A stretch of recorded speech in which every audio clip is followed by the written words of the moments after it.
नमस्कार, कृषि जागरण में आप सभी का स्वागत है। मैं हूं आपके साथ रूबी चक्रवर्ती और आज के क्विज कंपटीशन के सवाल के लिए हमारे साथ आखिरी तक बने रहे। बढ़ेंगे हेडलाइंस की ओर। पीएम नरेंद्र मोदी ने 71,000 युवाओं को बांटा नियुक्ति पत्र, कहा तेज विकास से पैदा हो रहा रोजगार।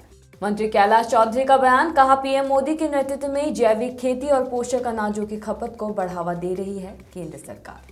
देश का पहला मिलेट्स कैफे कृषि मंत्री रविंद्र चौबे ने किया लोकार्पण।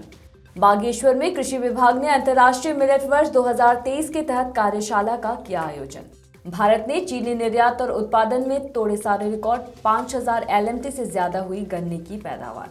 मुख्यमंत्री बसवराज बोम्मई ने बेंगलुरु में 3 दिवसीय बाजरा मेले का किया उद्घाटन।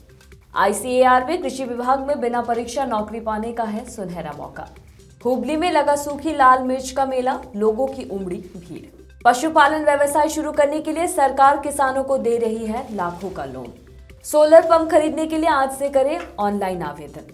महाराष्ट्र में अंडों की हुई कमी, मुर्गी पालन के लिए सब्सिडी देने का प्लान किया तैयार।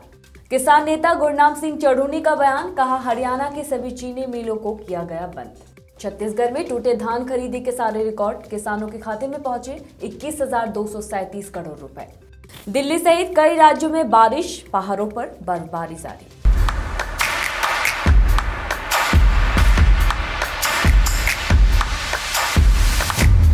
बढ़ेंगे खबरों की ओर।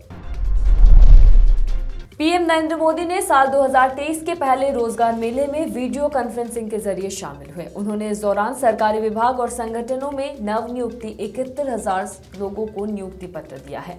साथ ही प्रधानमंत्री ने नवनियुक्त युवाओं और उनके परिवारों को शुभकामनाएं भी दी।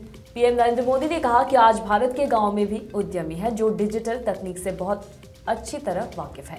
मुझे यह जानकर गर्व महसूस हो रहा है कि आप सभी से आग्रह करता हूं कि हौसला बुलंद रखें और साहस, प्रतिबद्धता और समर्पण के साथ आगे बढ़े।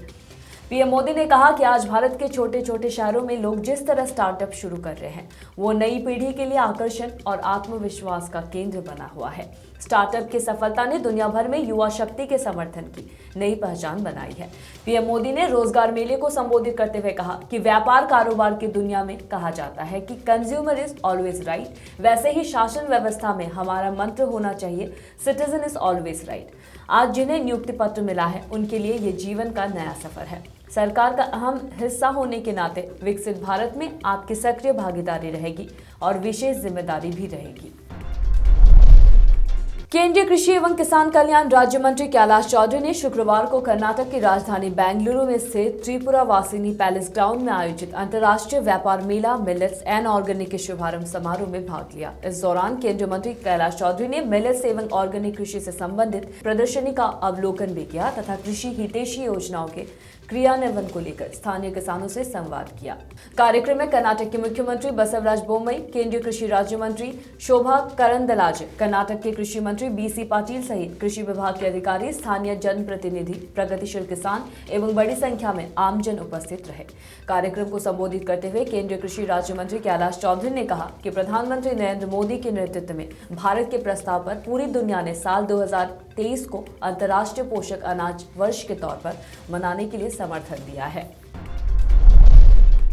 वही छत्तीसगढ़ के रायपुर में राज्य के कृषि मंत्री रविंद्र चौबे ने इंदिरा गांधी कृषि विश्वविद्यालय के परिसर में बाजरा कैफे का विधिवत उद्घाटन किया है। इस बाजरा कैफे के द्वारा अब स्वाद प्रेमी लजीज व्यंजनों के साथ साथ छोटे अनाज वाली फसलों से बने अन्य उत्पादों का लुत्फ उठा सकेंगे जो यहाँ खरीद के लिए उपलब्ध होंगे। व्यावसायिक परिसर में शुरू हुए इस मिलेट कैफे में कोदो, कुटकी, रागी सहित अन्य छोटे अनाज वाली फसलें, इडली, डोसा, पोहा, उपमा, भजिया, खीर, हलवा, माल्ट, कुकीज बनाए गए हैं। इसके साथ ही इस कैफे में छत्तीसगढ़ के पारंपरिक व्यंजन खुरमी, अरसा, चकोली, सेवई, पीढ़िया आदि भी आम जनता के लिए उपलब्ध होंगे। यह बाजरा कैफे छोटी अनाज वाली फसलों के बारे में जन जागरूकता बढ़ाने और उनके उपयोग को बढ़ावा देने के लिए बनाया गया है। यह कृषि विश्वविद्यालय द्वारा संचालित देश का पहला बाजरा कैफे होगा। कृषि विज्ञान केंद्र रायपुर इस बाजरे के कैफे का संचालन करेगा, जिसमें विभिन्न महिला स्व सहायता समूह द्वारा तैयार छोटे छोटे अनाज के व्यंजन परोसे जाएंगे। बागेश्वर में कृषि विभाग तथा भारतीय कृषि अनुसंधान परिषद, विवेकानंद पर्वतीय कृषि अनुसंधान संस्थान के कृषि विज्ञान केंद्र काफिलेगेर बागेश्वर में अंतर्राष्ट्रीय मिलेट वर्ष 2023 के तहत कार्यशाला का आयोजन किया गया है। कृषि विज्ञान केंद्र के प्रभारी डॉक्टर कमल कुमार पांडे ने बताया कि संयुक्त राष्ट्र संघ द्वारा मोटे अनाज के पोषण महत्व को देखते हुए वर्ष 2023 को अंतर्राष्ट्रीय मोटा अनाज वर्ष घोषित किया गया है। कार्यशाला को संबोधित करते हुए सुरक्षा अधिकारी डॉक्टर MC जोशी ने कहा कि मुदवा, मादीरा, जवार, बाजरा जैसे मोटे अनाज का उत्पादन बढ़ाने के लिए किसानों को जागरूक होना चाहिए। भारतीय चीनी क्षेत्र के लिए एक ऐतिहासिक सत्र साबित हुआ है और इस सत्र के दौरान गन्ना उत्पादन, चीनी निर्यात, गन्ना खरीद, गन्ना बकाया भुगतान और इथेनॉल उत्पादन के सभी रिकॉर्ड टूट गए हैं। इस सत्र के दौरान देश में 5000 लाख मीट्रिक टन से ज्यादा गन्ने की रिकॉर्ड पैदावार हुई, जिसमें से लगभग 3574 LMT गन्ने की चीनी मिलों में पिराई हुई। इसमें 394 लाख MT चीनी सुक्रोज का उत्पादन हुआ, जिसमें 36 लाख चीनी के इस्तेमाल इथेनॉल उत्पादन में किया गया है और चीनी मिलों द्वारा 359 LMT चीनी का उत्पादन हुआ है। चीनी सत्र 2021 और 22 में भारत दुनिया का सबसे बड़ा चीनी उत्पादक और उपभोक्ता के साथ साथ ब्राजील के बाद दुनिया में चीनी का दूसरा सबसे बड़ा निर्यातक बनकर उभरा है।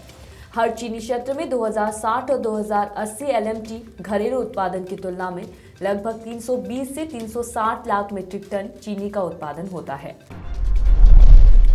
मुख्यमंत्री बसवराज बोम्मई ने शुक्रवार को बेंगलुरु में अंतर्राष्ट्रीय बाजरा और जैविक मेला 2023 का उद्घाटन किया है। बसवराज बोम्मई और किसानों के जीवन को बदलने के लिए एक वैज्ञानिक दृष्टिकोण रिपोर्ट तैयार करने का सुझाव दिया है।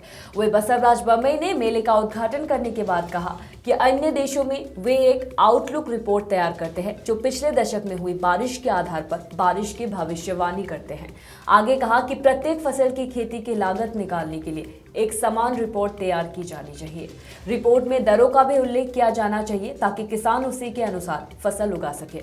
इस पर चर्चा और बहस होनी चाहिए और विभाग के समन्वय के साथ इसे सामने लाया जाना चाहिए। ICAR राष्ट्रीय कृषि अनुसंधान प्रबंधन अकादमी ने नोटिफिकेशन जारी कर आवेदन मांगे हैं, जिसमें कुल पदों को भरा जाना है। खास बात यह है कि इन पदों के लिए कोई भी लिखित परीक्षा आयोजित नहीं की गई है। इन पदों के लिए 9 फरवरी 2023 सुबह 9:15 से इंटरव्यू आयोजित किया जाएगा। वही ICAR के इन पदों पर आवेदन करने के लिए उम्मीदवार की न्यूनतम उम्र सीमा 21 साल तथा अधिकतम उम्र 45 वर्ष निर्धारित की गई है। हुबली में लगभग 3 साल के अंतराल के बाद मिर्ची मेला का आयोजन किया गया है। कर्नाटक राज्य मसाला विकास बोर्ड की ओर से हुबली में यह मेला 20 जनवरी को शुरू किया गया है। यह मिर्च मेला 22 जनवरी तक चलेगा। मिर्च मेला मोरसवीर मठ परिसर में 3 दिन तक चलेगा। मिर्च मेला किसानों और उपभोक्ताओं के बीच एक बड़ा हिट बन गया है, क्योंकि इसने किसानों को एक बड़ा मंच प्रदान किया है। धारवाड़, गडक, हावेरी और आसपास के अन्य जिलों के किसानों ने मेले में हिस्सा लिया है। अगर आप भी किसान हैं और बिजनेस शुरू कर अच्छा पैसा कमाना चाहते हैं तो बता दें कि सरकार आपकी एक स्कीम के तहत मोटी रकम देती है, जिसकी मदद से आप अपना बिजनेस शुरू कर सकते हैं। साथ ही आप अपने व्यापार को बढ़ाने के लिए धन का निवेश भी कर पाएंगे। हालांकि ये राशि सिर्फ छोटे कारोबार करने वाले लोगों को ही दी जाती है। इस योजना को शुरू करने के पीछे सरकार का मकसद किसानों की आय को दोगुना करना है। ये पैसा किसानों को पशुपालन व्यवसाय शुरू करने के लिए दिया जाता है। इस योजना के तहत 3 लाख रुपए तक की राशि प्रदान की जाती है, जो आपको कम ब्याज दर पर दी जाती है। भारत सरकार समय समय पर देश के किसान भाइयों के लिए बेहतरीन योजनाएं लाती रहती है, जिससे उन्हें खेती-बाड़ी से संबंधित कार्य में मदद मिल सके। सरकार इन्हीं योजना में से एक PM कुसुम योजना है, जिसमें किसानों को सरकार की तरफ से आर्थिक लाभ दिया जाता है। आपकी जानकारी के लिए बता दें कि सरकार की इस योजना में ऑनलाइन आवेदन प्रक्रिया शुरू कर दी है, जिसका नाम PM कुसुम योजना पार्ट 2 रखा गया है। महाराष्ट्र पशुपालन विभाग ने राज्य में अंडा उत्पादन बढ़ाने के लिए एक योजना तैयार की है, जो प्रतिदिन 1 करोड़ अंडों की कमी का सामना कर रहा है। एक वरिष्ठ अधिकारी ने मंगलवार को ये जानकारी दी है। अधिकारी ने बताया कि महाराष्ट्र प्रतिदिन 2.25 करोड़ से अधिक अंडों की खपत करता है और ये प्रतिदिन 1 करोड़ अंडों की कमी का सामना कर रहा है।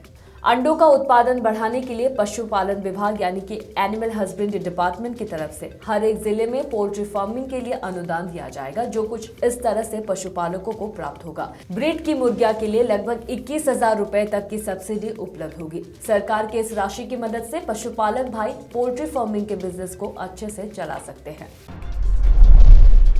किसान नेता गुरनाम सिंह चढ़ूनी ने 20 जनवरी को कहा है कि किसानों ने हरियाणा के सभी शुगर मिल आज से अनिश्चितकाल के लिए बंद कर दी है। किसानों की सरकार से मांग है कि गन्ने का रेट बढ़ाकर 450 क्विंटल किया जाए। किसान नेता गुरनाम सिंह चढ़ूनी ने 20 जनवरी को कहा है कि किसानों ने हरियाणा के सभी शुगर मिल को अनिश्चितकाल के लिए बंद कर दिया है। गन्ना मिल में पेराई शुरू हुए 2 महीने से ज्यादा समय हो चुके हैं और किंतु अभी तक रेट घोषित नहीं किया गया है। इससे गन्ना किसानों में भारी रोष है।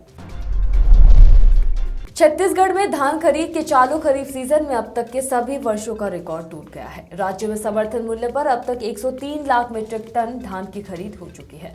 पिछले वर्ष 2021 और 22 में 98 लाख मीट्रिक टन धान की खरीद हुई थी। धान खरीद 31 जनवरी 2023 तक चलेगी। इस तरह धान खरीदी का यह आंकड़ा और भी बढ़ेगा। राज्य के 22.86 लाख किसानों ने धान विक्रय किया है। धान के एवज में इन किसानों को 21,237 करोड़ रुपए का भुगतान बैंक लिंकिंग व्यवस्था के तहत उनके बैंक खातों से सीधा किया गया है। राज्य सरकार ने चालू खरीफ सीजन में 110 लाख मीट्रिक टन धान खरीदी का लक्ष्य रखा है। धान खरीदी केंद्र में दिख रही किसानों की चहल पहल और धान की आवक से यह अनुमान है कि लक्ष्य भी आसानी से प्राप्त हो जाएगा। बीते कुछ दिनों से शीतलहर से जूझ रहे उत्तर भारत के मैदानी इलाकों को कड़ाके की ठंड से राहत मिली है। हालांकि मौसम विभाग की माने तो आने वाले दिनों में 26 जनवरी से पहले दिल्ली सहित उत्तर भारत के कई राज्यों में बारिश देखने को मिल सकती है। वहीं बिहार के कई इलाकों में बीती रात से रुक रुक कर बारिश हो रही है, जिससे राज्य में ठंड और अधिक बढ़ गई है, जबकि पहाड़ी इलाकों में बर्फबारी का दौर अभी भी जारी है।